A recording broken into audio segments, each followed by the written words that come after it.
जय हिंद। आप सभी को ट्रिकी एकेडमी में आपका स्वागत है। हम लेकर आए हैं आज आपके लिए पादप उत्तक से संबंधित बहुत सारे प्रश्न जो कि रेलवे की एग्जाम में पूछे गए हैं। ठीक है, अभी तक हमने जंतु उत्तक पढ़ लिए हैं, कोशिका पढ़ ली है, बहुत सारे जो ब्रांचेस होती है, शाखाएं होती है बायोलॉजी की, उनके बारे में हमने पढ़ लिया है। साथ ही हमने क्या पढ़ा है, हमने पढ़ा था जैव विकास के बारे में। ठीक है, आज हम लेकर आए हैं आपके पास पादप उत्तकों से संबंधित कुछ प्रश्न। इसके साथ ही हम केमिस्ट्री में भी बहुत सारे क्वेश्चन लेकर आने वाले हैं आपके सामने। तो आज शुरुआत करते हैं हम पादप उत्तक के बारे में। प्रश्न जो पहला है आपका वो क्या है, निम्नांकित चित्र ए और बी दोनों ही पौधों में पाए जाने वाले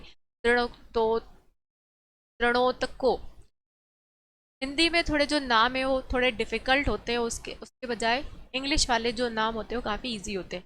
स्केलेरन काइमा, इसी से बहुत सारे लोग इसको जानते हैं। स्केलेरन काइमा को दर्शाते हैं, फिर भी उनकी संरचना अलग क्यों है। ठीक है, तो ये जो स्ट्रक्चर दे रखे हैं, दो स्ट्रक्चर दे रखे हैं, इनमें से आपसे पूछा गया है कि जो स्केलेरन काइमा है इनमें से कौन सा उत्तक है जो स्केलेरन काइमा का की संरचना को दर्शा रहा है। ये वाला है चित्र ए या फिर चित्र बी। ठीक है, डिस्क्रिप्शन देख लीजिए, सॉरी ऑप्शन देख लीजिए इसका क्या क्या है। ए अनुदैर्ध्य काट है और बी तिर्यक काट है। ए अनुदैर्ध्य काट है, बी अनुप्रस्थ काट है। ए अरीय काट है और बी अनुप्रस्थ काट है, या फिर ए अनुप्रस्थ काट है और बी अनुदैर्ध्य काट है। तो देखिए अनुप्रस्थ जो चलते हैं वो ऐसे फैले फैले से चलते हैं। ठीक है, फैलने फैलने जैसे, तो वो अनुप्रस्थ कहलाते हैं। और जो ऐसे लंबे लंबे से चलते हैं वो अनुदैर्ध्य होते हैं। तो यहाँ पर चित्र ए क्या दर्शा रहा है, चित्र ए जो है ये अनुप्रस्थता को दर्शा रहा है, अनुप्रस्थता है ना, अनुप्रस्थ है। और बी जो है वो अनुदैर्ध्य को दर्शा रहा है,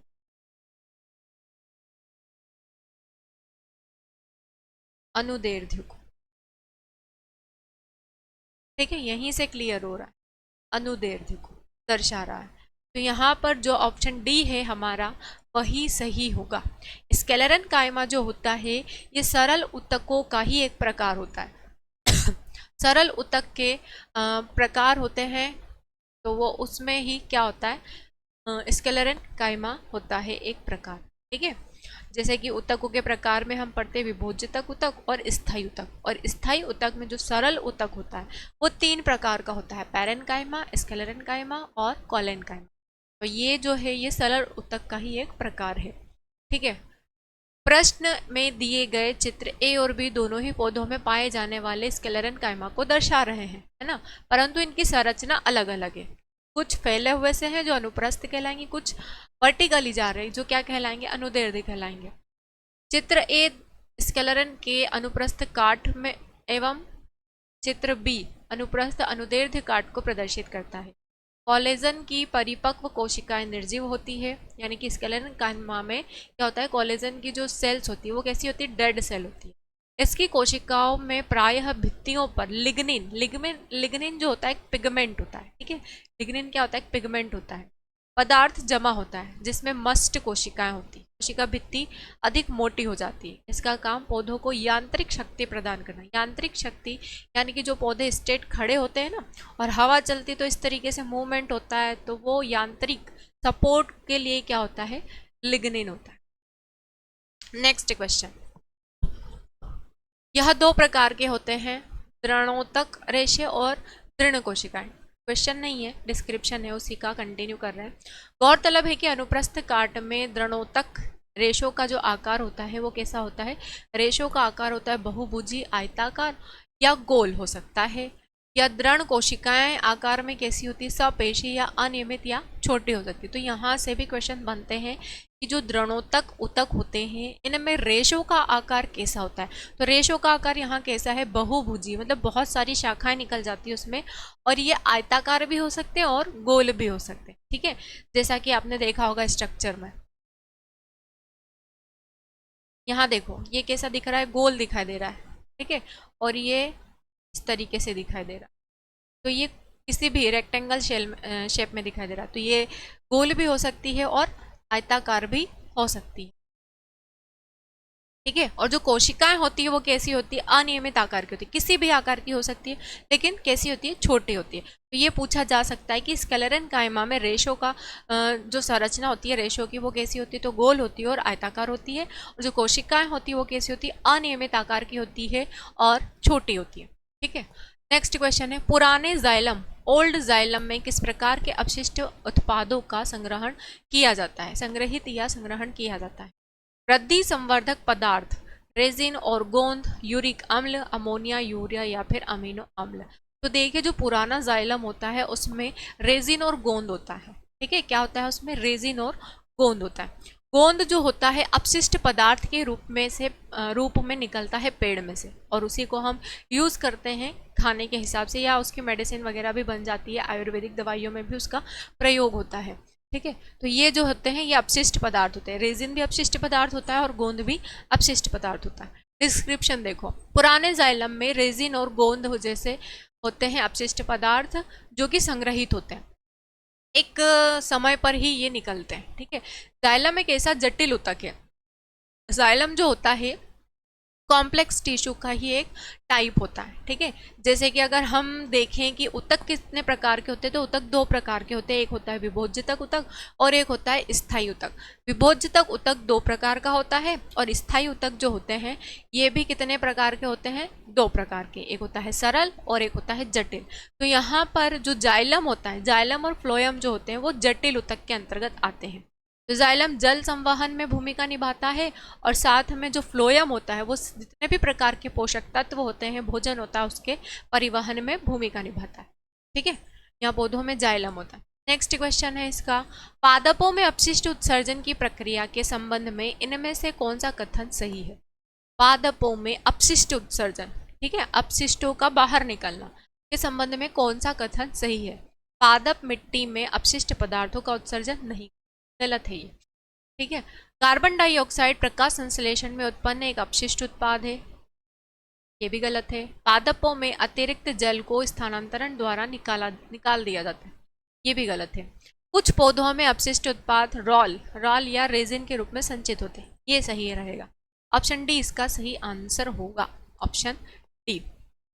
मैंने अभी पिछले क्वेश्चन में बताया था कि जो रेजिन होता है या गोंद होता है वो एक अपशिष्ट पदार्थ के रूप में पादपों में इकट्ठे रहते हैं, और किसी एक ही समय पर वो बाहर निकलते हैं, और उन गोंद या रेजिन का प्रयोग मेडिसिन में कर लिया जाता है। ठीक है, मेडिसिन दवाइयां बनाने में कर लिया जाता है। पादपों में अपशिष्ट उत्सर्जन प्रक्रिया के अंतर्गत कुछ पौधों में अपशिष्ट उत्पाद रॉल या रेजिन के रूप में संचित होते हैं। पादप मिट्टी में अपशिष्ट पदार्थों का उत्सर्जन करते हैं। ऑक्सीजन प्रकाश संश्लेषण का एक उत्पाद भी है। ठीक है, कार्बन डाइऑक्साइड नहीं है, क्या है, हमारे यहाँ हमारे शरीर में जो उत्पाद बनता है वो क्या बनता है, कार्बन डाइऑक्साइड बनती है, लेकिन पादपों में जो उत्पाद बनता है वो क्या होता है, वो ऑक्सीजन होता है। जैसे कि हमारी जो श्वसन की क्रिया होती है वो क्या होती है, C6H12O6 plus 6O2 arrow 6CO2 plus 6H2O plus 673 kilo calorie. ठीक है, ये हमारी एनर्जी या रेस्पिरेशन इक्वेशन हम बोल सकते हैं। तो यहाँ पर जब ग्लूकोज का ऑक्सीकरण होता है तो उत्पाद के रूप में क्या बन जाता है, कार्बन डाइऑक्साइड बनती है, लेकिन प्लांट्स में उत्पाद के रूप में क्या बनता है, ऑक्सीजन बनती है। ठीक है, चलो नेक्स्ट क्वेश्चन देख लीजिए आप। आगे क्या है, एक कटी हुई टहनी को रंगीन पानी में रखा जाता है, जैसा कि नीचे दिए गए चित्र में दिखाया गया है। कुछ घंटों के बाद जब टहनी काट दी जाती है तो वह कैसी दिखे। रंगीन ऊतक कहाँ पाया जाता है। डायग्राम नहीं बना है, डायग्राम हम बना लेते हैं इसका, इस तरीके से इसका डायग्राम बनेगा। तो देखिए यहाँ पर बताया गया है कि एक रंगीन पानी में रखा हुआ है। मान लीजिए कि ये हमने ग्लास बना लिया है, इसमें रंगीन पानी, रेड कलर का इसमें पानी भर गया है, यहाँ पर ग्रीन कलर में, ठीक है, और ग्रीन प्लांट है इस तरीके। तो आपको पूछा गया है ये कि कैसा दिखाई देगा।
आपसे पूछा गया है कि एक कटी हुई टहनी, ये हमने टहनी जो है कलरफुल वाटर में रख ली है, रेड कलर का वाटर है हमारा, इसमें हमने रख ली, रेड ही नहीं और भी कलर्स बना देते हैं, ठीक है, और कलर्स बना देते हैं।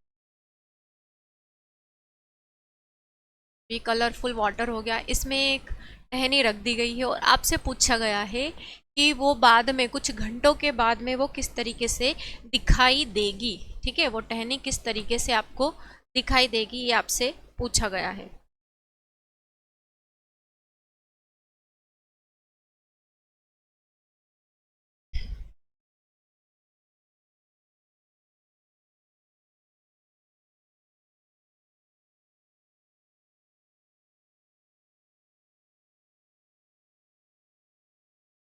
ये जो है ये फिगर ए है, फिगर ए है, ये फिगर बी है, ये फिगर सी है, डी है।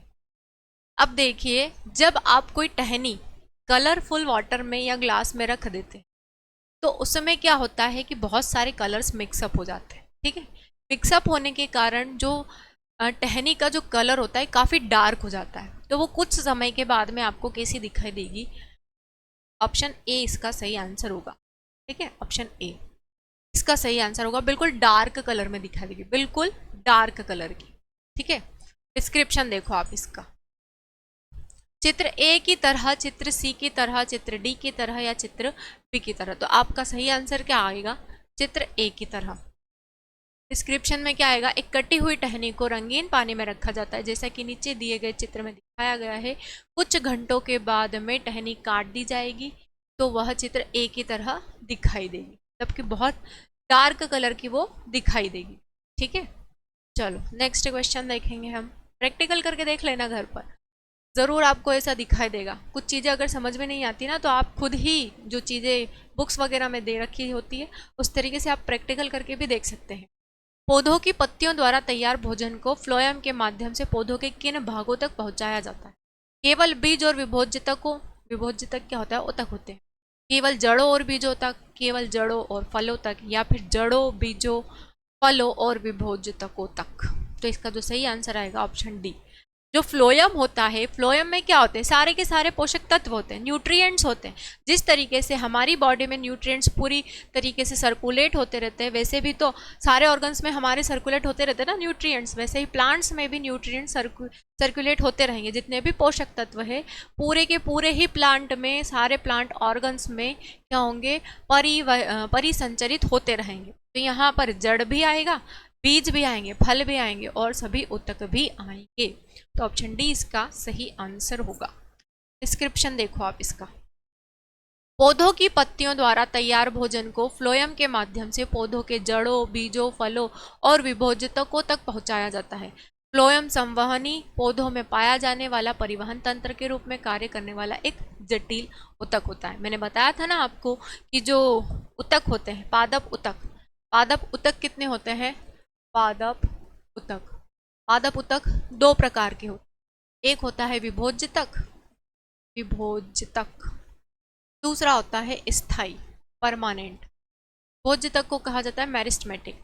मेरिस्टेमेटिक जो होता है ये दो प्रकार का होता है। कौन कौन से होते हैं, तो ये होता है एक इंटरकोलेरी, इसमें इसको इंटरकोलेरी का, इंटरकोलेरी, इंटरकोलेरी मेरिस्टेमेटिक होता है। और दूसरा जो होता है उसका नाम क्या है, दूसरे का नाम है लेटरल, ठीक है, दूसरे का नाम है लेटरल,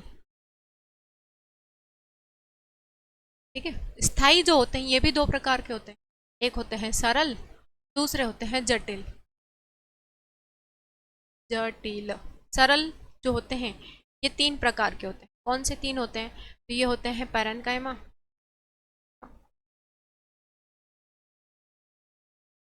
सरल वाले जो होते हैं ये तीन प्रकार के होते हैं, पैरेन्काइमा, पैरेन्काइमा, पॉलेनकाइमा, काइमा और स्केलेरेन्काइमा, स्केलेरेन्काइमा, ठीक है, ये तीन प्रकार के होते हैं सरल वाले। जटिल वाले जो होते हैं वो दो प्रकार के होते हैं, जाइलम और फ्लोयम, ये दो प्रकार के होते हैं। ठीक है, जाइलम एंड फ्लोएम। तो यहाँ पर जल का जो परिवहन करता है, संवहन करता है, वो जाइलम होता है। जल से जाइलम और फूड से फ्लोएम। ठीक है, याद कर सकते हो आप। नेक्स्ट, कौन सी आकृति फ्लोएम में भोजन की गति का सही निरूपण करती है? इसका देख लेते हैं थोड़ा, इसके डायग्राम देख लेते हैं। देखिए, क्वेश्चन दे रखा है यहाँ पर, कौन सी आकृति फ्लोएम में भोजन की गति का सही निरूपण करती है। यहाँ पर आपको 4 डायग्राम दे रखे हैं। पहला है ए, बी, सी और ये डी। अब आपसे पूछा गया है कि इनमें से कौन सा स्ट्रक्चर है जो पूरी तरीके से बता रहा है कि जहाँ पर फ्लोएम या भोजन का सही तरीके से निरूपण हो रहा है। तो देखिए, यहाँ पर जो सबसे ज़्यादा डेवलपमेंट हो रहा है लीफ वगैरह में, वो किस प्लांट में हो रहा है? ए में, बी में, सी में या डी में? देखो, सबसे बड़ी लीफ किसकी दिख रही है? बी की दिख रही है। ठीक है, तो बी सही आंसर होगा इसका। ठीक है, फ्लोएम एक संवहन ऊतक है जिसका मुख्य कार्य पत्तियों द्वारा बनाए गए भोजन को पौधों के अन्य भागों तक पहुंचाना है। उपर्युक्त चित्र सी कहाँ है? सी में कहाँ?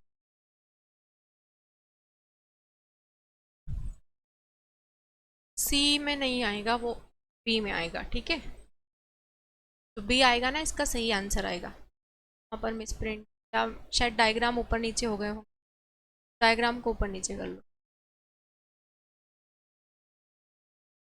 लीव्स यहाँ पर थोड़ी बड़ी हो जाएगी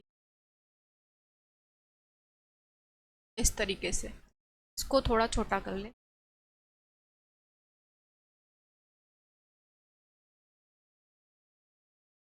तो यहाँ पर न्यूट्रिशन सही तरीके से मिल पा रहा है।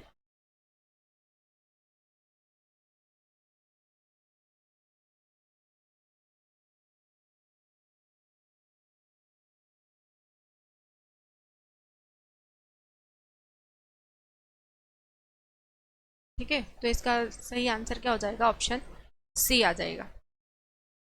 ऑप्शन सी इसका सही आंसर होगा। जहाँ पर फ्लावर की प्लांट की पूरी तरीके से ग्रोथ आपको दिखाई दे रही हो, शो हो रही हो, तो वही इसका क्या होगा? सही आंसर होगा। क्या इनमें से इतनी ग्रोथ दिखाई दे रही है आपको किसी स्ट्रक्चर में? तो वो क्या होगा? Option C. ठीक है, वो बनाने में थोड़ी प्रॉब्लम मिसप्रिंट हो गई होगी। तो डायग्राम के हिसाब से जो रहेगा वो डायग्राम के हिसाब से ऑप्शन सी सही रहेगा।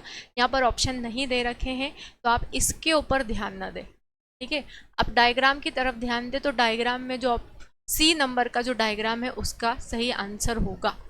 ठीक है, नेक्स्ट क्वेश्चन, इनमें से किस प्रकार की, क्योंकि फ्लोएम क्या करता है? न्यूट्रिएंट को तो ट्रांसप्लांट कर रहा है ना वो, तो न्यूट्रिएंट से क्या होगा? प्लांट की ग्रोथ ज़्यादा हो जाएगी, और प्लांट की ग्रोथ ज़्यादा होगी तो वो उतनी तेज़ी से बढ़ेगा। जैसे कि हम लोग हैं, हमारे अंदर अगर न्यूट्रिशन अच्छा होगा तो हमारी भी हाइट हेल्थ काफ़ी अच्छे से ग्रो कर पाएगी। उसी तरीके से प्लांट में भी होता है। इनमें से किस प्रकार की कोशिकाएं पादपों में संवहनी ऊतक का भाग नहीं होती? कॉलेनकाइमा, संवाहिका, वाहिका या फिर पेरेनकाइमा? कौन सी कोशिकाएं हैं जो कि इसका संवहनी ऊतक का भाग, संवहनी यानी कि जाइलम फ्लोएम का भाग नहीं है? क्या है? कॉलेनकाइमा। ये कॉलेनकाइमा वाले पार्ट में जो न्यूट्रिशन होता है, यहाँ पर डेड सेल होती है तो ये भाग नहीं होता। अब डेड सेल है तो क्या उसमें न्यूट्रिशन होगा? तो ऑप्शन ए इसमें सही आंसर होगा। कॉलेनकाइमा कोशिकाएं पादपों में संवहनी ऊतक का भाग नहीं होती। ये कोशिकाएं संवहनी ऊतक को समर्थन प्रदान करती है। यांत्रिक चोट के खिलाफ पौधों को सुरक्षा प्रदान करती है। कॉलेनकाइमा जीवित कोशिकाएं हैं, हाँ जीवित कोशिका होती है, पर ये उसमें भाग नहीं लेती। ठीक है, जो प्रोसेस होती है उसमें भाग नहीं लेती। इसमें सेल्यूलोज की जो कोशिका भित्ति होती है, कोशिका भित्ति किसकी बनी होती है? सेल्यूलोज। सेल्यूलोज क्या है? एक पॉलीसेकेराइड है। क्या है? एक पॉलीसेकेराइड।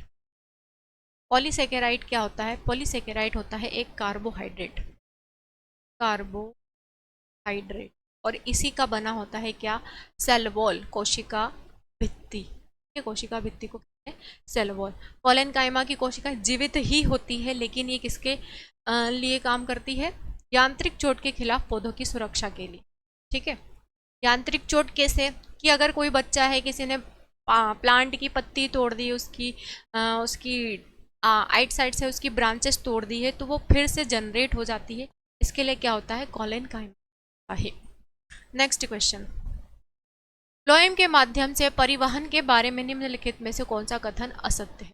फ्लोएम में परिवहन ऊर्जा के उपभोग एटीपी द्वारा होता है। आरंभ में ऊर्जा का उपयोग करके सुक्रोज को फ्लोएम में ले जाया जाता है। फ्लोएम में परिवहन में जीटीपी और सीटीपी का उपयोग होता है। सुक्रोज के कारण परासरण दाब में हुई वृद्धि के कारण जल फ्लोएम में चला जाता है।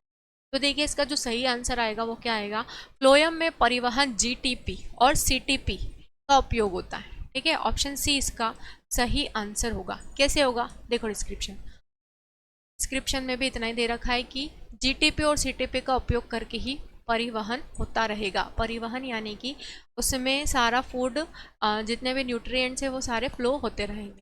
निम्न में से क्या जाइलम वाहिकाओं को जलरोधी बनाता है, सेल्यूलोज, क्यूटीन, सुबेरिन या लिग्निन। निम्न में से क्या जाइलम वाहिकाओं को जलरोधी बनाता है, क्या बनाता है, सेल्यूलोज तो कोशिका भित्ति बनी होती है सेल्यूलोज की, क्यूटीन, सुबेरियन या फिर लिग्निन। लिग्निन जो होता है एक पदार्थ होता है जो क्या करता है, जाइलम वाहिकाओं को जलरोधी बनाता है। ठीक है, जलरोधी मतलब कि जल को अवशोषित ना करने वाला। उसके लिग्निन के ही द्वारा क्या होता है, अपशिष्ट पदार्थ जो रहते हैं ना, जैसे कि गोंद हो गया, रेजिन हो गया, इनको बाहर निकालने का जो काम करता है वो कौन करता है, लिग्निन का। साथ में ये यांत्रिक सहारे के लिए भी बहुत ज़रूरी होता है लिग्निन। ठीक है, नेक्स्ट डिस्क्रिप्शन देखो आप इसका। लिग्निन जाइलम वाहिकाओं को जलरोधी बनाता है। लिग्निन के एक महत्वपूर्ण कार्बनिक बहुलक होता है जो कुछ विशिष्ट कोशिकाओं की कोशिका भित्ति में प्रचुर मात्रा में कई जैविक कार्य करता है, जैसे कि जल परिवहन, यांत्रिक समर्थन, अभी बताया है मैंने, विभिन्न तनावों का प्रतिरोध भी करता है। ठीक है, नेक्स्ट क्वेश्चन, पौधे अपने अपशिष्ट उत्पादों को किन विभिन्न भागों में संग्रहित, अपशिष्ट यानी कि उत्सर्जित जो वेस्ट प्रोडक्ट होते हैं प्लांट के, वो किन भागों में उनको इकट्ठा करते हैं, रस धानियों, छाल और लाइसोसोम में, पत्तियों, लाइसोसोम और अवर्णी लवक में, लाइसोसोम फलों और अवर्णी लवकों में, या फिर पत्तियां, रसधानी और पुराने जाइलम में। देखो अपशिष्ट पदार्थ है, अपशिष्ट पदार्थ कहाँ से निकलते हैं, पुराने जाइलम में। क्या इन तीन ऑप्शन में आपको पुराने जाइलम मिल रहा है, नहीं मिल रहा है, चौथे ऑप्शन में मिल रहा है। तो ऑप्शन डी इसका सही आंसर होगा कि पुराने जाइलम में अपशिष्ट पदार्थों को संग्रहित करके, इकट्ठा करके रखते हैं हमारे प्लांट्स। ठीक है, ताकि ज़रूरत पड़ने पर वो उन्हें निकाल सके, जैसे कि गोंद, रेजिन, ये क्या है, अपशिष्ट पदार्थ ही तो है, निकलते हैं। पौधे अपने अपशिष्ट उत्पादों को विभिन्न भागों जैसे पत्तियों, रसधानी और पुराने जाइलम में संग्रहित करते हैं। तना, छाल, रसधानियाँ, पत्ते आदि इन अपशिष्ट उत्पादों को उनकी बाहरी परत की ओर स्थानांतरित करते हैं। ये वाले जो अंग रहेंगे वो अपशिष्ट पदार्थों को बाहर की तरफ धकेलने का काम करेंगे। ठीक है, पौधे उन अस्थायी रूप से संग्रहित कर देते, इकट्ठा कर लेते हैं। मतलब फ्लोएम पौधे का संवहनी ऊतक है जो रिक्त स्थान परिवहन करता है। फ्लोएम से क्या होता है, जल का परिवहन होता है, गैसों का होता है, ऑक्सीजन का होता है या पोषकों का। मैं इतनी देर से इतनी बार बता चुकी हूँ कि न्यूट्रिएंट्स, पोषक तत्वों का परिवहन कौन करता है, फ्लोएम ही तो करता है। Food means phloem. तो ऑप्शन डी इसका सही आंसर होगा। देखो फ्लोएम 5 का संवहनी ऊतक होता है जो पोषकों का परिवहन करता है, जबकि जाइलम द्वारा जल का परिवहन होता है। ज से जाइलम, ज से जल। उनमें खुले लवणों का संवहन होता है। फ्लोएम सजीव ऊतक है, इसमें मुख्यतः चलित नलिकाएं होती है। ठीक है, चलित नलिका। नेक्स्ट, निम्नलिखित में से किसकी उपस्थिति जटिल उत्पादियों का एक विशिष्ट गुण है जिसने स्थलीय वातावरण में उनके अस्तित्व को संभव बनाया है। ऋणोत्कट ऊतक मतलब स्केलेरन कायमा, विभोजतकीय ऊतक, मेरिस्टेमेटिक टिश्यू, संवहनी ऊतक या मृदुतक ऊतक। ठीक है, आपसे क्या पूछा है, जटिल पाद्यों का एक विशिष्ट गुण है जिसने स्थलीय वातावरण में उनके अस्तित्व को संभव किया है। किस प्रकार के ऊतक होते हैं वो, ऋणोत्कट होते हैं यानी कि स्केलेरन कायमा होते हैं, मेरिस्टेमेटिक टिश्यू होते हैं, संवहनी ऊतक होते हैं या फिर मृदुतक ऊतक होते हैं, वो होते हैं संवहनी। ठीक है, संवहनी ऊतक। संवहन यानी कि जो संवहन करते हैं, जैसे कि जो जटिल ऊतक होते हैं ना, जटिल ऊतक के बारे में तो वो जाइलम और फ्लोएम होते हैं। ऑप्शन सी इसका सही आंसर होगा। डिस्क्रिप्शन देखो, क्वेश्चन आ गया। सामान्यतः प्राणियों की तुलना में पादपों को कम ऊर्जा की आवश्यकता होती है। मैंने बताया था पिछली क्लास में भी एक क्वेश्चन था ये, कि हमारी शरीर की तुलना में पादपों के शरीर में कम ऊर्जा उपयोग होती है, इसका कारण क्या है। तो ये इसका कारण क्या था कि उसके बहुत सारे जो भाग होते हैं प्लांट्स में, वो डेड सेल से जनरेट होते हैं इसीलिए, और वो मूवमेंट भी नहीं करते हैं, है ना, तो इसीलिए उनमें कम एनर्जी की ज़रूरत होती है। देख लीजिए, क्वेश्चन पढ़ लीजिए। सामान्यतः प्राणियों की तुलना में पादपों को कम ऊर्जा की आवश्यकता होती है, इसके मुख्य कारण निम्नलिखित है। ऊतकों में बड़े अनुपात में मृत कोशिकाओं की उपस्थिति, गतिशीलता की अनुपस्थिति, पादप अपना भोजन स्वयं संश्लेषण करते हैं या श्वसन के दौरान पादप ऑक्सीजन मुक्त करते हैं। तो इसका जो सही आंसर क्या आएगा, मृत कोशिकाओं की उपस्थिति। ठीक है, ज़्यादा मात्रा में क्या होती है मृत कोशिकाएं। इसके और भी मतलब ऑप्शन देख लीजिए क्या क्या होंगे, ए और सी, ए और बी, ए और डी, या फिर बी और सी। तो पहला और जो दूसरा था ना, देखो एक तो क्या है मृत कोशिकाओं की उपस्थिति और दूसरा गतिशीलता की अनुपस्थिति। तो इसमें ये दोनों ही ऑप्शन आएंगे, ए और बी। ऑप्शन बी इसका सही आंसर होगा। कैसे होगा, देखो पादप ऊतकों में बड़े अनुपात में मृत कोशिकाओं की उपस्थिति तथा गतिशीलता की अनुपस्थिति सामान्य प्राणियों की तुलना में पादपों में कम ऊर्जा की आवश्यकता का कारण है। ठीक है, नेक्स्ट क्वेश्चन। निम्नलिखित में से कौन से उत्सर्जी उत्पाद पौधों के पुराने जाइलम में संग्रहित। राल, राल को ही कहा जाता है रिजेन। ठीक है, राल को ही क्या कहा जाता है, रिजेन। साइट्रिक अम्ल, कार्बन डाइऑक्साइड या मार्फिन, तो राल ही तो होता है पुराने जाइलम में संग्रहित। ऑप्शन ए इसका सही आंसर है। कैसे होगा, देखो पौधों में कोई उत्सर्जन अंग या उत्सर्जन तंत्र नहीं होता है, जिस तरीके से हमारे अंदर होता है ना उत्सर्जन तंत्र। उत्सर्जन तंत्र के अंतर्गत आप किडनी के बारे में पढ़ते हो, तो क्या प्लांट्स में भी किडनी होती है, नहीं होती। ठीक है, ये उत्सर्जित पदार्थों को किसी अन्य पदार्थ के रूप में बाहर निकाल लेते किसी भी स्थान से। राल तथा रेजिन पौधों का एक उत्सर्जी पदार्थ होता है। रेजिन, गोंद, टेनिन जैसे सभी उत्सर्जी पदार्थ जो होते हैं अपशिष्ट उत्पाद पौधों के कोशिकाओं में, कोशिकाओं आएगा यहाँ पर, कोशिकाओं में एकत्रित होते हैं। ठीक है, ऑप्शन ए इसका सही आंसर है। Next question. पादपों में रेजिन, रेजिन और गोंद विशेषकर संचित रहते हैं कहाँ पर, पुराने फ्लोएम में, पुराने वलकुट में, पुराने मज्जा में, या पुराने जाइलम में। ऑप्शन डी इसका सही आंसर है, पुराने जाइलम में। बताया था अभी, पादपों में रेजिन और गोंद क्या है, अपशिष्ट पदार्थ है जो कहाँ से निकलते, पुराने जाइलम से निकलते। ठीक है, जो जल और पोषक तत्वों को जड़ों से पत्तियों तक पहुंचाता भी है ना। जाइलम जो होता है संवहनी पौधों में ऊतक है एक। Next question. निम्नलिखित में से कौन सा कथन फ्लोएम के संबंध में सही है। फ्लोएम की सभी कोशिकाओं में छिद्रित दीवारें होती है। फ्लोएम में चलने नलिकाएं मृत कोशिकाओं से बनी होती है। फ्लोएम का परिवहन एक विषय होता है। प्रकाश, फ्लोएम प्रकाश संश्लेषण उत्पादकों की पत्तियों से पौधों के अन्य भागों तक ले। ऑप्शन डी, प्रकाश संश्लेषक उत्पादक जितने भी रहेंगे उन सभी को पत्तियों से पौधों के अन्य भागों तक पहुंचाने का कार्य किसका होता है, फ्लोएम का होता है। ठीक है, किसका होता है, फ्लोएम का होता है। तो ऑप्शन डी इसका सही आंसर है। उत्पाद या पोषक तत्व भी बोल सकते हो आप। नेक्स्ट क्वेश्चन, डिस्क्रिप्शन है इसका। फ्लोएम पौधों में कार्बनिक पोषक तत्वों के परिवहन, उनके वितरण के प्रभारी संवहनी ऊतक है। यह पौधों में एक संरचनात्मक कार्य करता है। फ्लोएम प्रकाश संश्लेषण के दौरान पत्तियों में बने खाद्य पदार्थों को पौधों के अन्य सभी लोगों तक पहुंचाने का कार्य करता है, जबकि जाइलम पौधों की जड़ों में कार्बनिक घुलनशील यौगिकों को पौधे के अन्य भागों में पहुंचाने का कार्य करता है। Next question. निम्न में से कौन सा प्रकाश संश्लेषण के उत्पादों को पत्तियों से पादप के अन्य भागों, वही क्वेश्चन है।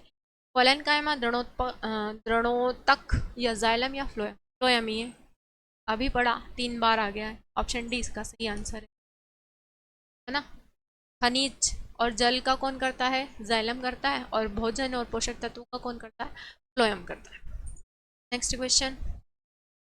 चालनी पट्टिकाएं पाई जाती है, चालनी पट्टिकाएं जाती है में पाई जाती है फ्लोएम नली कोशिकाओं में, फ्लोएम सहचर कोशिकाओं में, फ्लोएम तंतु कोशिकाओं में, या फिर फ्लोएम पैरेन्काइमा कोशिका में। ये जो होती है ये फ्लोएम नली कोशिकाओं में, फ्लोएम नली कोशिकाओं में। अभी पिछली स्लाइड में ही देखा था कि फ्लोएम में चलनी कोशिकाएं पाई जाती है, तो ऑप्शन ए इसका सही आंसर होगा। डिस्क्रिप्शन देखो, चालनी पट्टिकाएं फ्लोएम नली कोशिकाओं में पाई जाती है। संवहन ऊतक होता है फ्लोएम, जिसका मुख्य कार्य क्या है, पत्तियों द्वारा भोजन को बनाकर पौधे के अन्य भागों तक। अब चालनी कोशिकाएं होगी तभी तो वो सभी जगह पहुंचा पाएगा ना भोजन को, इसीलिए इसमें चालनी कोशिकाएं होती है। नेक्स्ट क्वेश्चन, पादपों में अपशिष्ट उत्पादों के संग्रहण हेतु इनमें से किस स्थान का उपयोग किया जाता है। रक्षक कोशिकाएं अपशिष्ट उत्पादों के संग्रहण के लिए, वास्तविक और उल्टा फ्लोएम फाइबर या मूल रोग, किस प्रकार की कोशिका या स्थान का उपयोग किया जाता है अपशिष्ट उत्पादों के संग्रहण के लिए। इसका किया जाता है वास्तविक और उल्टा। ऑप्शन बी इसका सही आंसर है। कैसे है देखो, पादपों में अपशिष्ट उत्पादों में संग्रहण हेतु पुराना जाइलम होता है, ठीक है, पुराने जाइलम में ही इनका संग्रहण हो जाता है। जाइलम एक स्थायी जटिल और ऊतक है जो संवहन बंडल के अंदर पाया जाता है। किसका करता है, समारोहण की क्रिया जाइलम के भीतर से ही होती है, ठीक है। जल का परिवहन और साथ में खनिजों का परिवहन भी होता है जाइलम। निम्नांकित आरेखों में नीले तीर जाइलम वाहिकाओं के माध्यम से परिवहन को निरूपित करता है और लाल तीर फ्लोएम वाहिकाओं के माध्यम से परिवहन को निरूपित करता है। कौन सा आरेख पौधों के तने में परिवहन की सही दिशा को निरूपण करेगा। बना है या तीर बना लेते हैं, क्या है, नीले तीर है। नीले तीर जाइलम वाहिकाओं के माध्यम से परिवहन को निरूपित करते हैं। नीले तीर जो है वो बना लेते हैं पहले।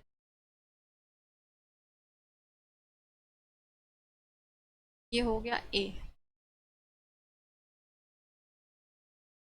परिवहन को लाल तीर। अच्छा, इसमें एक नीला बनाना है और एक लाल बनाना।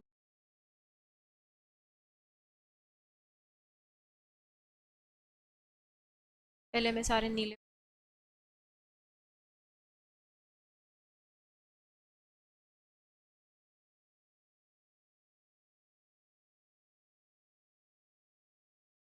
अब मैं लाल बना। लाल तीर फ्लोएम वाहिकाओं निरूपित कर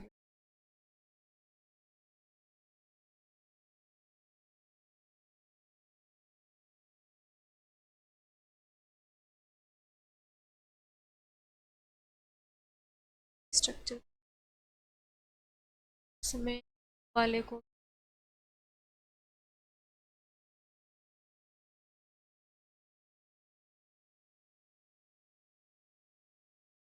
से बने।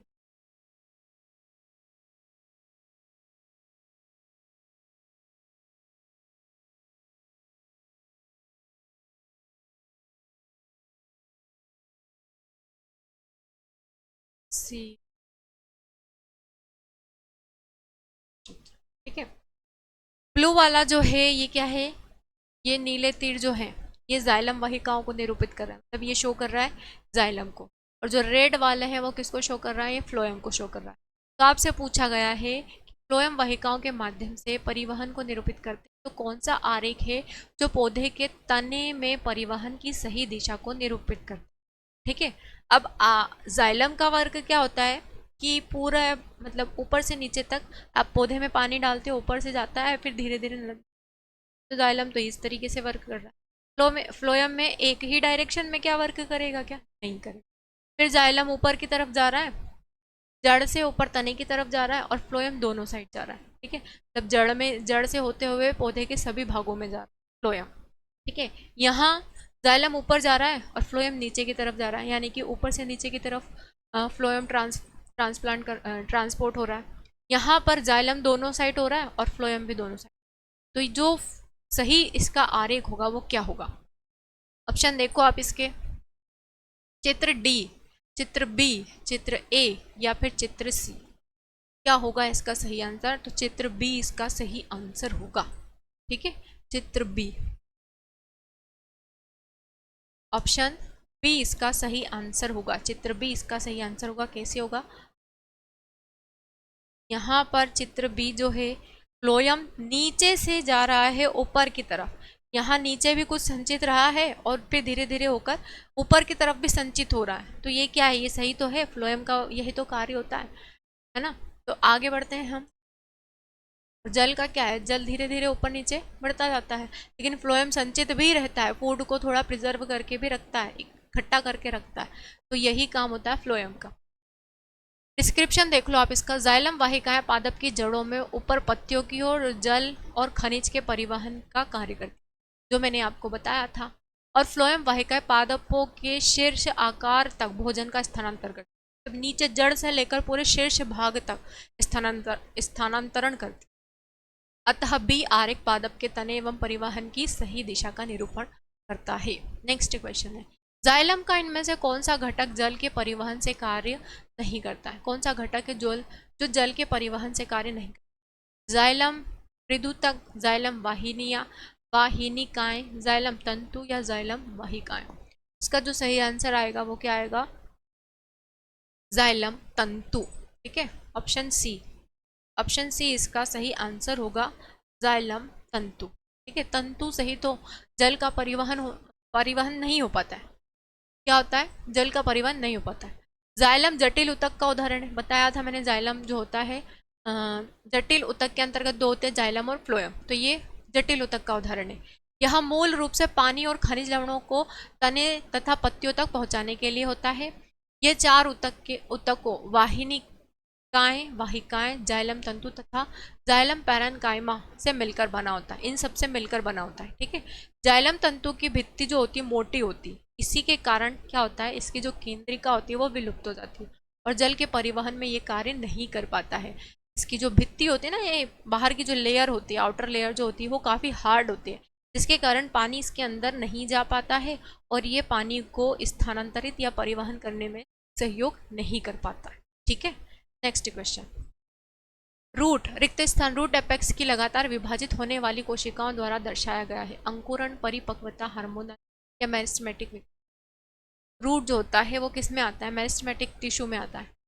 रूट यानी कि जड़ें। जड़ें अपेक्स की लगातार विभाजित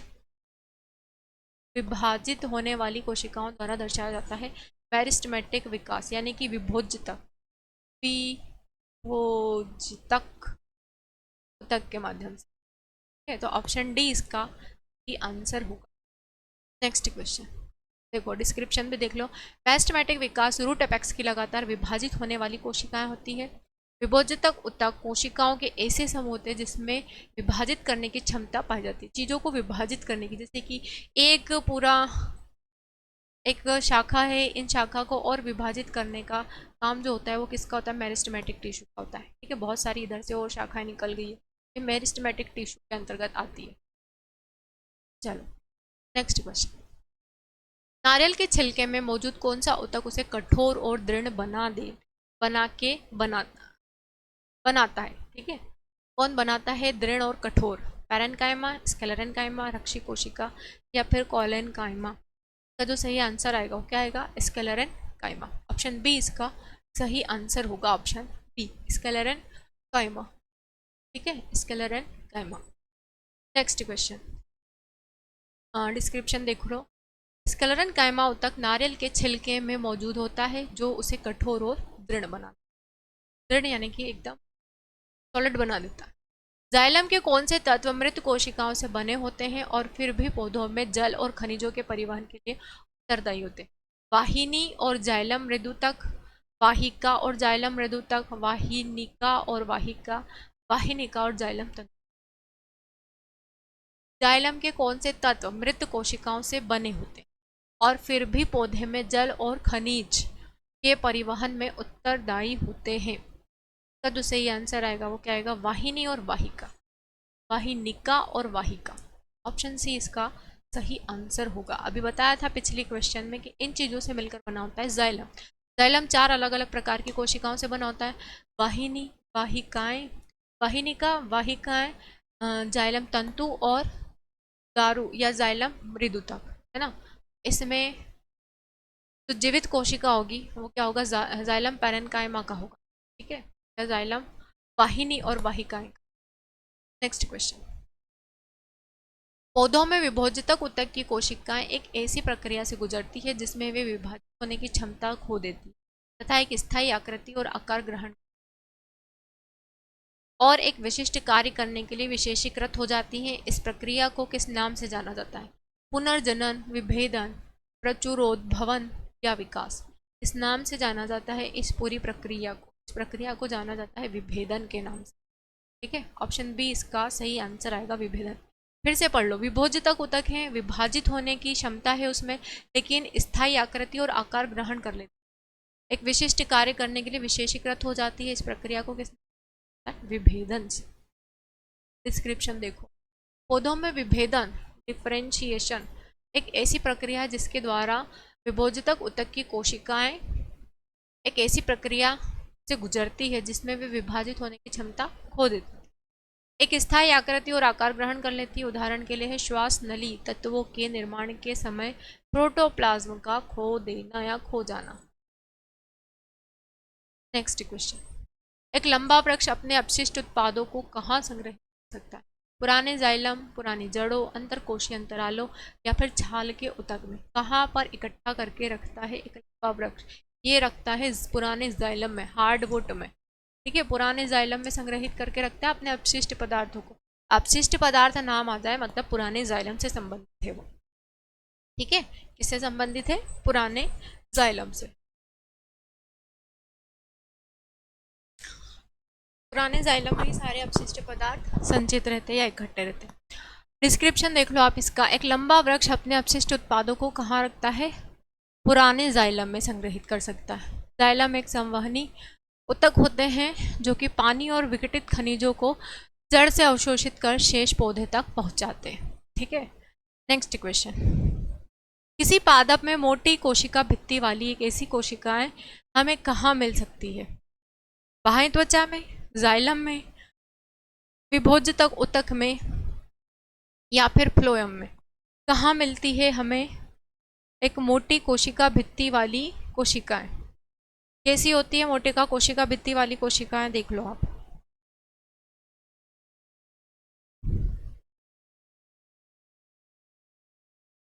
इस तरीके से मोटी कोशिका भित्ति है।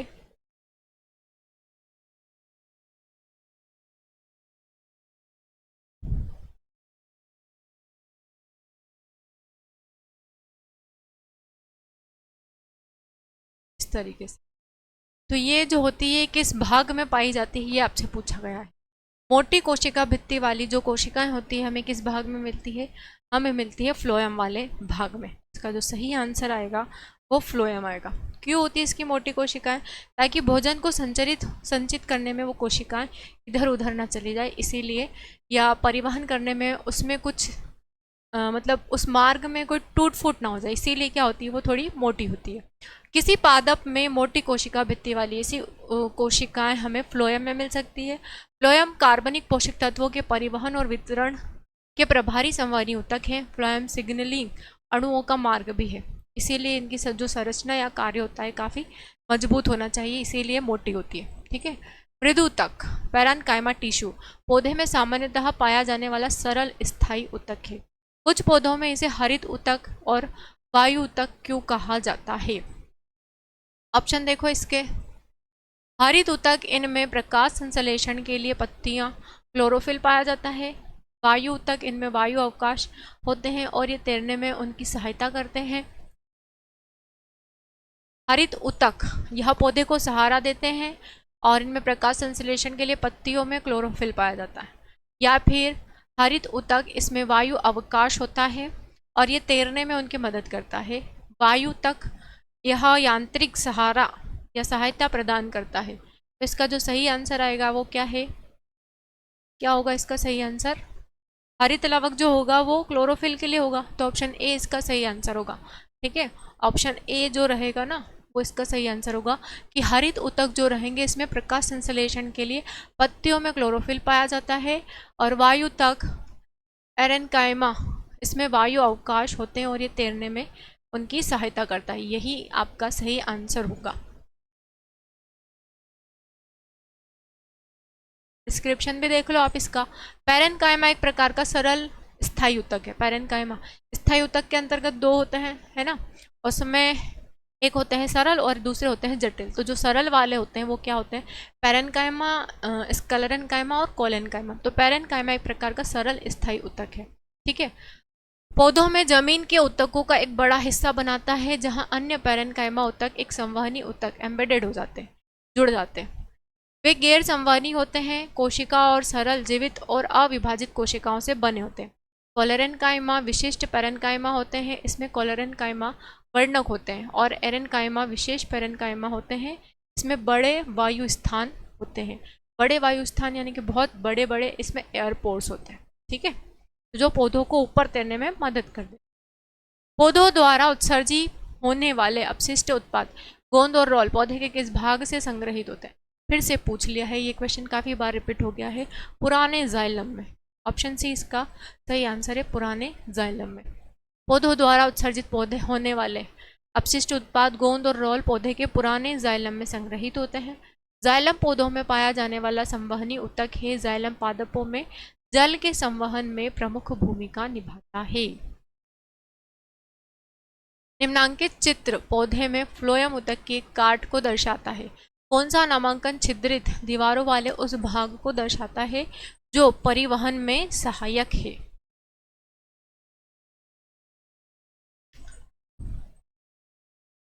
निम्नांकित चित्र पौधों में फ्लोएम ऊतक की एक काट को दर्शाया, फ्लोएम ऊतक की एक काट को दर्शाया है ना। कौन सा नामांकन छिद्रित दीवारों वाले उस भाग को दर्शाता है जो परिवहन में सहायक होता है? कौन सा पार्ट है जो कि परिवहन में सहायक होता है? कौन सा पार्ट होता है? तो ये वाला जो पार्ट होता है, ठीक है, ये वाला जो पार्ट होता है ये परिवहन में सहायक होता है। और ये किससे संबंधित है? बी से। इसका सही आंसर क्या आएगा? चित्र बी। दिए गए फ्लोएम ऊतक की काट में चित्र बी द्वारा छिद्रित दीवारों वाले उस भाग को दर्शाया गया है जो परिवहन में सहायक होता है। उसी गैप से सारे पार्ट्स में, या आप बोल सकते हैं पादपों के सारे अंगों में पोषक तत्वों का क्या होता है? परिवहन हो जाता है, जो पत्तियों से बने भोजन को पौधों के विभिन्न भागों तक पहुंचाता है। चलो नेक्स्ट क्वेश्चन है, इनमें से कौन सा जाइलम का एक घटक नहीं है? वाहिका तो है, वाहिनिका भी है, सहचर कोशिका या मृदुतक? क्या नहीं है? सहचर कोशिका। ऑप्शन सी इसका सही आंसर होगा, सहचर कोशिका। बाकी तो है ना, दिए गए विकल्पों में सहचर कोशिका जाइलम का एक घटक नहीं है, शेष जाइलम के घटक हैं। क्या क्या होते हैं? 4 हिस्सों से मिलकर बना होता है, वाहिनिका, वाहिका, जाइलम तंतु और जाइलम क्या था? जाइलम तंतु और जाइलम मृदुतक, ठीक है। नेक्स्ट क्वेश्चन, भोजन के संग्रहण के लिए जाइलम की कौन सी कोशिका उत्तरदायी होती है? भोजन के संग्रहण, जाइलम तंतु, वाहिनिकी या वाहिनिका, वाहिका या फिर पैरेन्काइमा? का जो सही आंसर आएगा वो क्या आएगा? पैरेन्काइमा। ऑप्शन डी इसका सही आंसर होगा, पैरेन्काइमा। डिस्क्रिप्शन देखो इसका, पौधों में भोजन के संग्रहण के लिए जाइलम की पैरेन्काइमा, जाइलम की पैरेन्काइमा कोशिका उत्तरदायी होती है, जो केवल जीवित कोशिकाओं में स्टार्च और वसा को स्टोर करती है। जाइलम पौधों को यांत्रिक सहारा प्रदान करते हैं। पौधों की जड़ों द्वारा अवशोषित वर्णक जल तथा खनिज लवणों को पौधों के विभिन्न भागों तक पहुंचाने का वायु का कार्य करते हैं, ठीक है।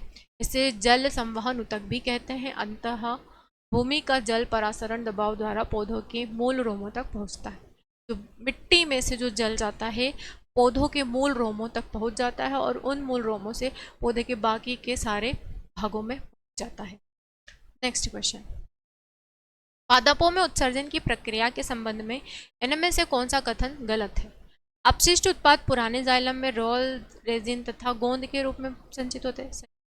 प्रकाश संश्लेषण के अपशिष्ट उत्पाद स्टार्च के रूप में संचित, अपशिष्ट उत्पाद कोशिकीय रिक्तिकाओं में संचित होते हैं, या अपशिष्ट उत्पाद झड़ने वाली पत्तियों में संचित होते हैं। तो इसका जो सही आंसर आएगा वो क्या होगा? क्या क्या है? अपशिष्ट उत्पाद जो रहेंगे पुराने जाइलम में, पुराने जाइलम में रोल या रेजिन, ये तो सही क्वेश्चन, ये तो सही ऑप्शन है, ठीक है। दूसरा क्या है, प्रकाश संश्लेषण के अपशिष्ट उत्पाद स्टार्च के रूप में। स्टार्च जो होती है एनर्जी के रूप में होती है ना, तो भैया ये गलत होगा। ऑप्शन बी इसका गलत आंसर होगा। ऑप्शन बी इसका गलत आंसर होगा। क्वेश्चन को ध्यान से पढ़ना बहुत ज़रूरी है कि क्या कहने चाह रहे हैं एग्जामिनर आपको दिए गए क्वेश्चन के हिसाब से। तो उनको एक बार में क्लियर नहीं हो, 2-3 बार पढ़े ताकि आप गलत ऑप्शन नहीं टिक लगा कर आए। ठीक है, डिस्क्रिप्शन देख लो। पादपों में उत्सर्जन की प्रक्रिया के संबंध में दिए गए काट कथन में से प्रकाश संश्लेषण के अपशिष्ट उत्पाद स्टार्च के रूप में संचित हो सकते हैं, यह कथन गलत है, जबकि अन्य कथन पादपों में उत्सर्जन की प्रक्रिया के संबंध में सही है। ठीक है, नेक्स्ट क्वेश्चन, निम्न में से कौन सा पशु ऊतक प्रकार नहीं? त्वचीय ऊतक होते हैं पशुओं में, पेशी ऊतक भी होते हैं, संयोजी ऊतक भी, क्या नहीं होता है? मेरिस्टेमेटिक नहीं होता, ये प्लांट टिश्यू। ऑप्शन है इसका सही आंसर। जंतुओं में क्या होता है? उपकला ऊतक में त्वचीय ऊतक या वसी ऊतक होते हैं, पेशी ऊतक होते हैं, संयोजी ऊतक होते हैं। मेरिस्टेमेटिक जो होते हैं वो प्लांट में होते हैं। भोज्यतक ऊतक 2 प्रकार के होते हैं, विभोज्यतक और स्थायी। नेक्स्ट, किसी पौधे का कौन सा भाग पौधे की जड़ों से पौधे के शेष भागों में जल का परिवहन करता है? क्या करता है? जाइलम ऊतक करता है। जड़ों से पौधे के शेष भागों, है ना, जाइलम ही होगा ना, कि मृदु तक होगा, जाइलम ही तो होगा। जाइलम पादपों में पाया जाने वाला ऊतक है जो जड़ से पौधे के सभी भागों में क्या कर देता है? जल का परिवहन कर देता है। नेक्स्ट क्वेश्चन, पौधे का कौन सा हिस्सा पानी और खनिज के परिवहन को सक्षम करता है? जाइलम। ऑप्शन सी इसका सही आंसर है। मृदुतक और स्थूल ऊतक ऊतकों के प्रकार है, संवहन ऊतक के, यांत्रिक के, सरल स्थायी के, या फिर तंत्रिका के? मृदुतक और स्थूल तक जो है ये किसके उदाहरण है?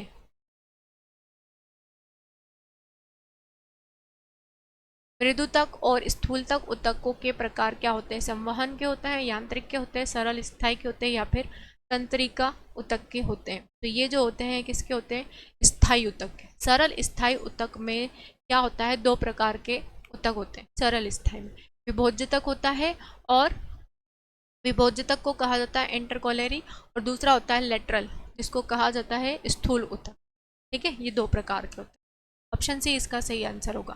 डिस्क्रिप्शन देखो, जो स्थायी ऊतक एक ही प्रकार की कोशिकाओं के समूह से बना होता है उसे स्थायी सरल ऊतक कहते हैं, एक ही प्रकार की कोशिकाओं के समूह से। 3 प्रकार के होते हैं स्थायी ऊतक, पैरेन्काइमा, स्क्लेरेन्काइमा और कोलेन्काइमा। जो सरल स्थायी ऊतक होते हैं 2 प्रकार के होते हैं, 3 प्रकार के होते हैं, पैरेन्काइमा, स्क्लेरेन्काइमा एंड कोलेन्काइमा। और जो जटिल स्थायी ऊतक होते हैं वो 2 प्रकार के होते हैं, जाइलम और फ्लोएम। चलो नेक्स्ट क्वेश्चन, पादप ऊतकों के संबंध में इनमें से कौन सा कथन गलत है? जाइलम जल और खनिजों का परिवहन करता है, ये तो सही है। जाइलम और फ्लोएम जटिल ऊतक है, ये भी सही है। फ्लोएम भोजन की को पत्तियों से पौधों के अन्य भागों तक पहुंचाता है, ये भी सही है। जाइलम में सामग्री दोनों दिशाओं में स्थानांतरित हो सकती है, ये गलत है। ऑप्शन डी इसका सही आंसर होगा क्योंकि ये गलत है ना। एक से अधिक कोशिकाओं से मिलकर बने होने के कारण जाइलम और फ्लोएम दोनों ही क्या है? जटिल ऊतक है। ये दोनों एक पौधे में पाए जाने वाले संवहन ऊतक होते हैं। जाइलम जल और खनिज का संवहन करता है, फ्लोएम भोजन और अलग पोषक तत्वों का संवहन करता है। नेक्स्ट क्वेश्चन, रिक्त स्थान ऊतक संवहन पुल बनाते हैं, जाइलम और स्थूलकोण, जाइलम और मृदुतक, जाइलम और फ्लोएम, और जाइलम और दृढ़ ऊतक। जाइलम और फ्लोएम, ऑप्शन सी इसका सही आंसर होगा। एक भोजन ले जा रहा है और एक पानी ले जा रहा है, तो पुल ही तो बना रहे हैं। ऑप्शन सी, कोशिका का वह समूह जिसमें सभी कोशिकाएं आकार, आकृति, कार्य, उद्गम की दृष्टि से समान होती है, ऊतक कहलाता है। जाइलम और फ्लोएम जो ऊतक होते हैं कोशिकाओं का वह समूह होते हैं जो एक से अधिक प्रकार की कोशिकाओं के समूह से मिलकर बने होते हैं और एक पुल की तरह कार्य करते हैं, जैसे कि एक जल को ले कर जाता है और एक पोषक तत्व। नेक्स्ट, निम्न में से कौन सा ऊतक युग्म संवहनी बंडल का गठन करता है? युग्म संवहनी बंडल, मृदुतक, स्थूलकोण ऊतक, जाइलम और फ्लोएम, दृढ़ ऊतक या फ्लोएम, या दृढ़ ऊतक और जाइलम? क्या होगा इसका सही आंसर? जो बंडल का कार्य करता है या गठन करता है वो क्या होते हैं? वो होते हैं जाइलम और फ्लोएम, मृदुतक और स्थूलकोण ऊतक, दृढ़ कोण और फ्लोएम, या फिर दृढ़ ऊतक या जाइलम। तो ये क्या होते हैं? स्क्लेरन कायमा होते हैं, फ्लोएम होते हैं। ऑप्शन सी इसका सही आंसर होगा, जो एक बंडल की तरह कार्य करते हैं, है ना, बंडल की तरह। मैंने बताया था ना, इस तरीके से वो बनाया था स्ट्रक्चर, बहुत सारी लेयर्स थी, फिर यहाँ पर इस तरीके से अदर लेयर्स, तो एक बंडल की तरह कार्य कर रहे थे। नेक्स्ट, फ्लोएम के अतिरिक्त निम्नलिखित में से अन्य सभी मिलकर क्या बनाते हैं? फ्लोएम चालनी नलिकाएं, फ्लोएम वाहिका, सहकोशिका या फिर फ्लोएम तंतु, क्या बनाते हैं फ्लोएम के अतिरिक्त? ये बनाते हैं क्या? फ्लोएम वाहिका। ठीक है, ऑप्शन बी इसका सही आंसर। फ्लोएम वाहिका होगी तभी तो उसके माध्यम से पोषक तत्व आगे बढ़ेंगे, वाहिकाओं के माध्यम से तो न्यूट्रिएंट आगे जाएंगे। फ्लोएम पौधों में पाया जाने वाला संवहन ऊतक है। दूसरा संवहन ऊतक जाइलम होता है। फ्लोएम एक जटिल स्थायी ऊतक है, यह एक संवहन बंडल के अंदर पाया जाता है। इसका निर्माण 4 प्रकार की कोशिकाओं से होता है। ठीक है, फ्लोएम का भी 4 प्रकार की कोशिकाओं से निर्मित होता है। चालनी कोशिका, सखी कोशिका, फ्लोएम मृदुतक, फ्लोएम तंतु। चालनी सखी, चलना सखी, चलना सखी मृदु तंतु के पास, चलना सखी मृदु तंतु के पास, इसको याद करने की ट्रिक हो गई है। चलना सखी मृदु तंतु के पास, तो चालनी कोशिका, सखी कोशिका, मृदु कोशिका और फ्लोएम तंतु। ठीक है, तो ये याद रखने की है, चलना सखी मृदु तंतु के पास। नेक्स्ट क्वेश्चन, कौन सा स्थायी ऊतक एक पौधे को कठोर और मजबूत बनाता है? कौन सा स्थायी ऊतक एक पौधे को कठोर भी बनाएगा और मजबूत भी बनाएगा? कॉलेनकाइमा, स्क्लेरेनकाइमा, पैरेनकाइमा या फिर एरेनकाइमा? इसका जो सही आंसर आएगा वो क्या आएगा? स्क्लेरेनकाइमा। ऑप्शन बी इसका सही आंसर होगा, स्क्लेरेनकाइमा। ठीक है, डिस्क्रिप्शन देखो। साधारण ऊतक होता है, स्थायी ऊतक होता है जो पौधों में कठोरता। ये क्वेश्चन पहले भी आ चुका है, रिपीट हुआ है, ये मतलब घुमा फिरा कर पूछ लिया है।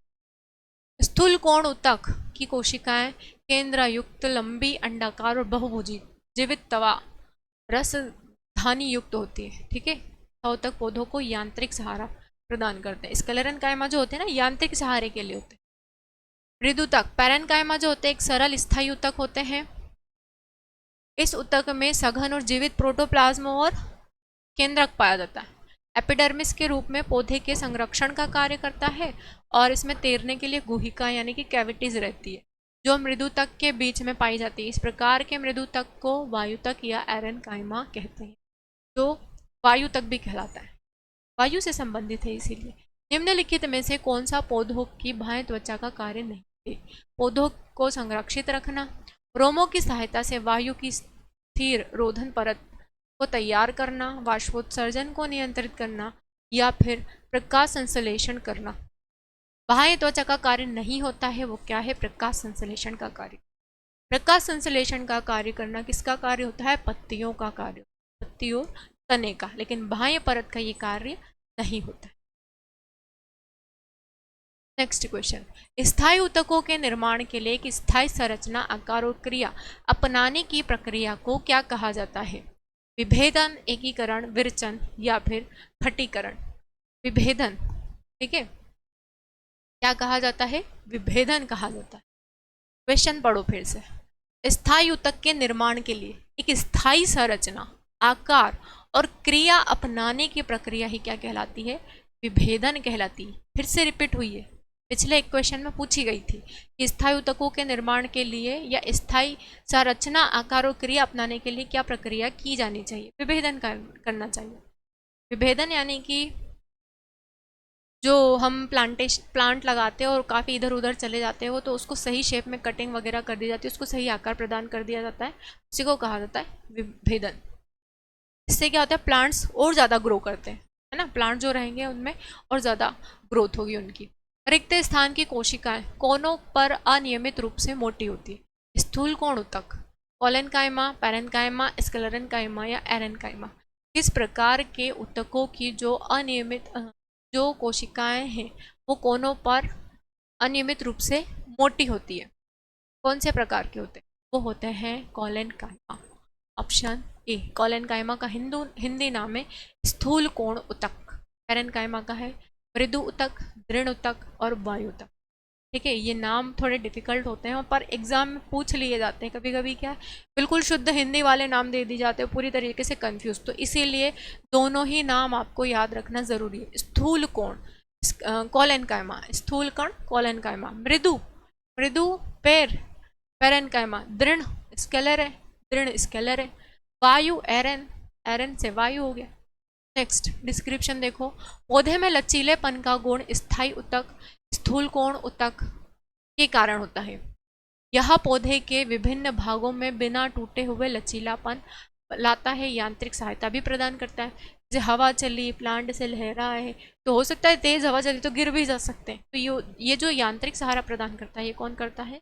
कोलेनकाइमा ही करता है। ठीक है, स्केलेरेनकाइमा भी करता है, मेन रोल तो स्केलेरेनकाइमा का ही होता है, तो थोड़ा बहुत सपोर्ट ये भी लगा देता है।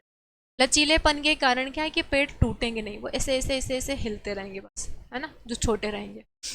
इस ऊतक की कोशिकाएं जीवित, लंबी और अनियमित ढंग से कोनों पर मोटी होती है, लेकिन इसके जो सेलुलोज होते हैं, हेमीसेलुलोज होते हैं, पेक्टिन जमा होते हैं। जो सेलुलोज होते हैं, हेमीसेलुलोज होते हैं और या पेक्टिन होते हैं, उसकी मोटी परत पर चिपके होते हैं या उसके बने होते हैं, इसलिए इनके कोने कैसे होते हैं? मोटे होते हैं। तो इस तरीके से होते हैं ना। तो यहाँ पर क्या होता है, ये सेलुलोज भी होता है, हेमीसेलुलोज भी होता है और पेक्टिन भी होता है। तो कभी कभी पूछ लिया जाता है कि कोलेनकाइमा की जो परतें होती है वो किसकी बनी होती है, तो वो बनी होती है सेलुलोज, हेमीसेलुलोज और पेक्टिन की। इसी के कारण उसकी जो लेयर होती है काफ़ी मोटी होती है, या कोने जो होते हैं वो मोटे होते हैं। ठीक है, इसमें अंतरकोशीय स्थान नहीं होता है। अंतरकोशीय स्थान यानी कि जो सेल से इस तरीके से चिपकी हुई नहीं होती, डिस्टेंस में होती, उसी को कहा जाता है अंतरकोशीय स्थान। नेक्स्ट, पौधे में लचीलापन ऊतक के कारण होता है। Xylem, sclerenchyma, collenchyma, phloem.